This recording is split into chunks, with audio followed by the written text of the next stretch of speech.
Apparently this is bad. I'm gutted. Apparently Spider-Man 2, the PC port, like you can see here, it's got mixed reviews. I mean, mixed is still better than overwhelmingly negative, but, well, okay, maybe some of the positive reviews aren't exactly, let me zoom it in a little bit, there we go. Maybe some of the positive reviews aren't quite positive. Apparently this is kind of a dodgy PC port, Spider-Man 2, and sure, there's like, there's dodgy PC ports, it happens. Unfortunately, it's happening more and more. But I think Marvel's Spider-Man 2, it's kind of a tipping point where stuff you can do on dedicated consoles, so especially exclusives that know the hardware, we're getting to a point where the consoles are doing slightly separate things to what the average PC can do. And I remember when I played through Spider-Man 2 on my PS5. Great game. I know other people weren't jazzed about it. I loved it. I thought it was fantastic. But there are bits in that game that I don't know how you do.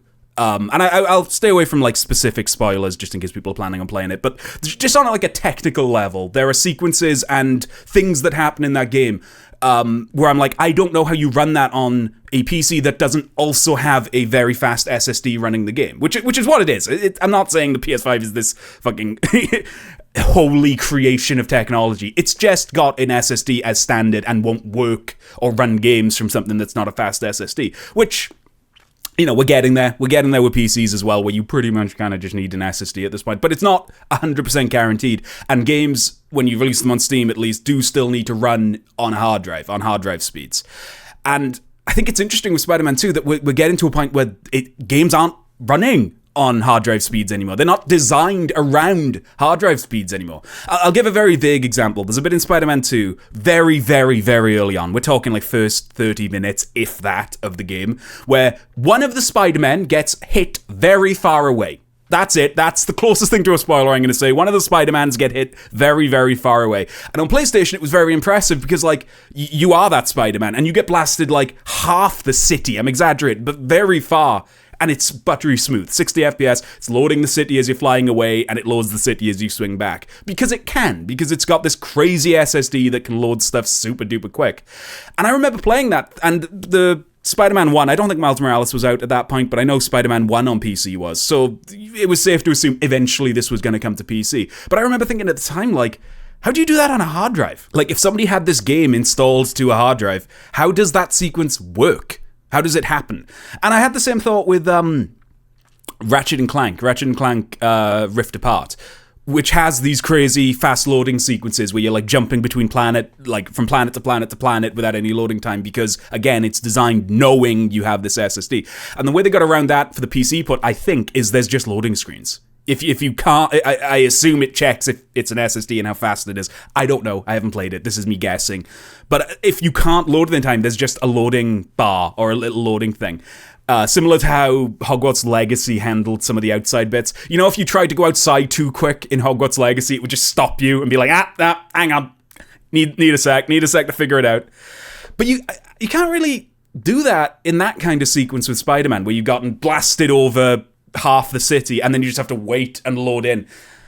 So I assume that bit and a lot of other bits just run like shit, or in the case of what some of the reviews have said, just crash the game, because that's what people are reporting, is the game just crashes quite often. Yeah, and this review kind of sums it up. There was zero advertising for this. There really was. I knew it was coming because I'm the Spider-Man, but I didn't see an ad for this, like a single ad for this game. I didn't get any emails from Sony. There wasn't any like coming soon, which there were for the Spider-Man 1 2018 PC port.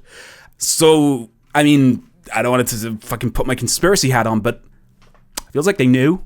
It feels like they sort of knew this wasn't going to run very well.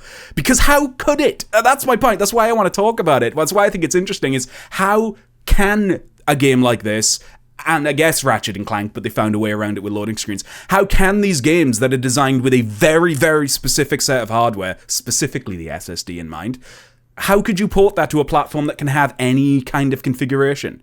And I think we're getting to a point now where games are just going to have to say, a big fucking banner on the Steam page will not run on a hard drive, must be installed to an SSD, which is going to suck, but the alternative is these games just don't come to Steam, right? They just don't come to PC.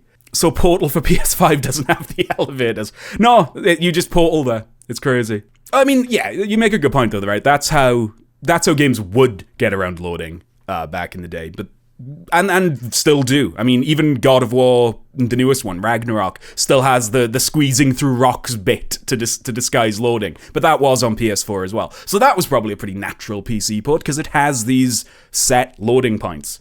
But yeah, it's interesting. You know, I'm curious. What's Ratchet & Clank? What's the reviews like? Very positive.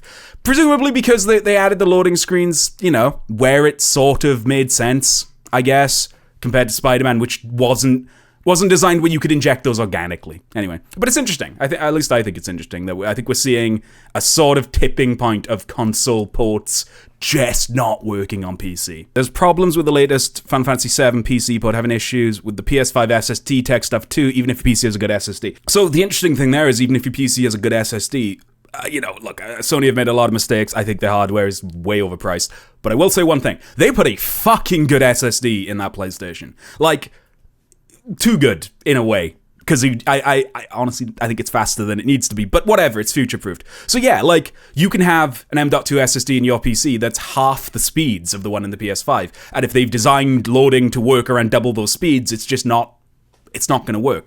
Granted, I think it's probably easier to scale that kind of stuff in a PC port. You know, it's like, well, it's still going to load real quick. It's just not going to load as quick. So add something, or I suppose add that little loading wheel that they've had to add. But yeah, it's interesting. I wonder how something like Astrobot is going, like, is that also just going to be a dodgy port? They haven't announced an Astrobot PC port, but the dev was like, if you make some noise about it, we might do it. And I think they'd be stupid not to, really.